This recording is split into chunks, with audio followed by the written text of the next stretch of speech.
Good morning. Well, it's good afternoon in some places. It's 11:45 and I'm showing you the top of the sundial that's in my garden. I've had this sundial for years. It's my testament to time and the celebration of time. In my own life, I'm very much aware of time.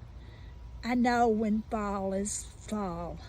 Even in the hot Mississippi, when fall doesn't feel like fall, I know it's fall. The stores know when it's fall. In fact, they start celebrating fall in about June, because they know that pretty soon the rest of the world is going to be aware of fall, and they're going to want to decorate their houses. People have used sundials for, at least 1,500 years. Some speculate that it's more like 3,500 years. There are remnants of sundials in museums, and that tells me that almost forever people have been aware of time, maybe forever, and they've celebrated time in different ways. My garden is my celebration of time. I want you to look, if you will. I'm going to put in the comments to this post a link to the prologue of Tuck Everlasting. It's August 1st, and each August 1st I've decided that I will begin a study of the book Tuck Everlasting, because the first opening lines, which is the prologue to the book Tuck Everlasting, Natalie Babbitt compares the first week of August to a Ferris wheel.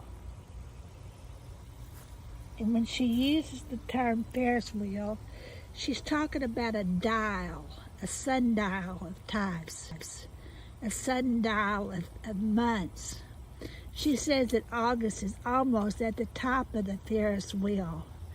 And so that means that in her clock, September is the top of her Ferris wheel. And I've often said that September ought to be the top of everybody's Ferris wheel, especially anybody who has children or who've ever had children. It should be the top of their Ferris wheel.